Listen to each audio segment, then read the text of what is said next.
Hello guys, welcome to my channel Himani physics tutorial. Guys, कल जो हमने क्वेश्चन किया था उसका आंसर हमारा आ चुका था। बट जो नेक्स्ट क्वेश्चन मैंने आपको दिया था लास्ट में, वो क्वेश्चन था हमारा कि एक सर्टेन चार्ज क्यू है जो कि हमारे टू पार्ट्स में डिवाइडेड है, Q and capital Q minus small Q, and kept at a certain distance. ठीक है, उन दोनों के बीच में कुछ डिस्टेंस है, उन्हें कुछ दूरी पर उन्होंने रखा हुआ है। तो उसमें क्वेश्चन में हमसे ये पूछा है कि उनके बीच की जो फोर्स है वो मैक्सिमम कब होगी। तो कुछ कंडीशंस उन्होंने हमें एज ऑप्शन दी थी क्वेश्चन में। ठीक है, तो वो कंडीशन हमें बतानी है कि जब हमारा फोर्स मैक्सिमम होगा। तो सबसे पहले हमारा देखिए, कुलम्स लॉ के अकॉर्डिंग हमारा फोर्स क्या होता है, हमारा 1/4πε0 Q1 इंटू Q2 अपॉन उनके बीच की डिस्टेंस का square. Q1 is Q and Q2 is capital Q minus small Q। ठीक है, तो ये अकॉर्डिंग टू हमारा कुलम्स लॉ हमने ये इक्वेशन बना ली। अब ये जो पार्ट है पूरा हमारा 1/4πε0 r², क्योंकि ये डिस्टेंस भी सर्टेन फिक्स्ड डिस्टेंस है, तो ये भी हमारा एक कांस्टेंट है। ठीक है, तो ये टर्म हमारी कांस्टेंट हो गई है इस क्वेश्चन के अकॉर्डिंग, और इसको हमने मान लिया K1।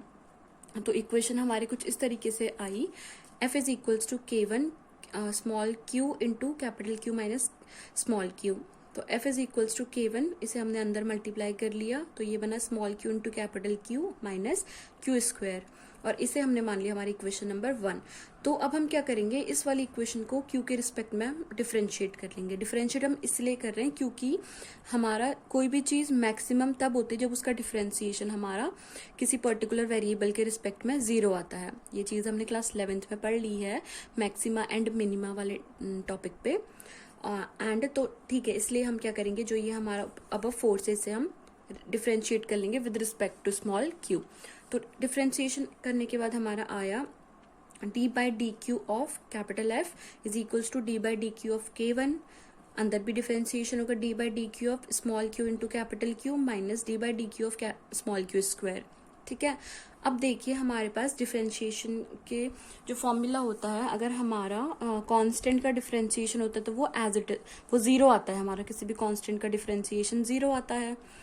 ठीक है, एंड जो हमारे वेरिएबल्स होते हैं वो हमारा बाहर आ जाता है, बाकी चीजें। ठीक है, तो यहाँ पर हमारा जो ठीक है, तो डी बाई डी क्यू, तो इसका डिफरेंशिएशन हमारा नहीं होगा। ठीक है, तो ये एज इट इज K1 ही रहेगा हमारा।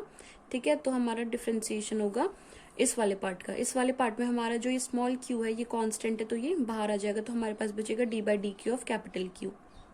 सॉरी, इस वाले पार्ट पे जो हमारा वेरी कांस्टेंट है वो है हमारा दिस वन, क्योंकि इसका तो डिफरेंशिएशन हो सकता है स्मॉल क्यू का।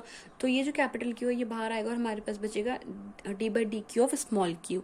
एंड इधर जो हमारा D by d q of Q² है ये हमारा क्या हो जाएगा, अगर डिफरेंशिएशन होता है d by d x of x की पावर n, है ना। D by d q of x की पावर n का डिफरेंशिएशन होता है n x n minus 1, n x to the power n minus 1। ये हमारा इसका डिफरेंशिएशन होता है। तो अगर हम इसका डिफरेंशिएशन करेंगे तो ये बनेगा हमारे पास 2Q 2 माइनस 1, तो ये बचेगा 2Q, 2 माइनस 1 इज 1, तो ये बचेगा हमारे पास 2Q। ठीक है, तो मैक्सिमा की हमारी जो कंडीशन होती है, ओके, जो मैक्सिमा है उसकी कंडीशन हमारी होती है डिफरेंशिएशन हमारा 0 आना चाहिए, तो dF upon D q must be equal to 0। तो इसके लिए जो हमारा डिफरेंशिएशन था वो आया K1, Q बाहर आया D Q upon D Q minus 2Q। तो DF अपॉन डी क्यू हमारा आया था यहाँ पे से K1, ये बचा हमारे पास, ये 1 हो गया, तो ये बचा हमारे पास capital Q minus 2Q। But जो मैक्सिमा की कंडीशन है वो है DF upon D Q is equals to 0। तो DF अपॉन डी क्यू की वैल्यू ये है, और इस वाली टर्म को हमें 0 के इक्वल रखना है। ठीक है, तो 0 के इक्वल रखना है, तो that is K1 Q minus 2Q is equals to 0। तो या तो हमारा ये वाला टर्म 0 के इक्वल होगा, ये चीज 0 होने के लिए इन दोनों में से कोई एक 0 होगा, क्योंकि अगर ये 0 होगा तो this into this must be equal to 0। अगर ये 0 होगा तो this into this must be equal to 0।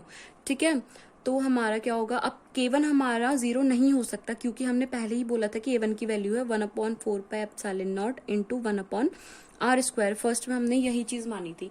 ठीक है, तो ये वैल्यू थी, बट ये हमारा 0 नहीं है, तो इसका मतलब हमारा 0 वाली कंडीशन हुई। देखो, K1 can not be equal to 0। ठीक है, तो हमारा 0 क्या होगा, 0 होगा हमारा ये वाला term q minus two q, तो q minus two q equal to 0, तो यहाँ से जो हमारा q है वो आया इक्वल टू 2q। ठीक है, तो उसके बाद 2q is equals to capital Q, तो इन दोनों का जो रेशियो आया 2/1, तो हमारे पास ऑप्शन में ये एक आंसर है, ऑप्शन नंबर बी। तो option number b is correct for this question. Okay.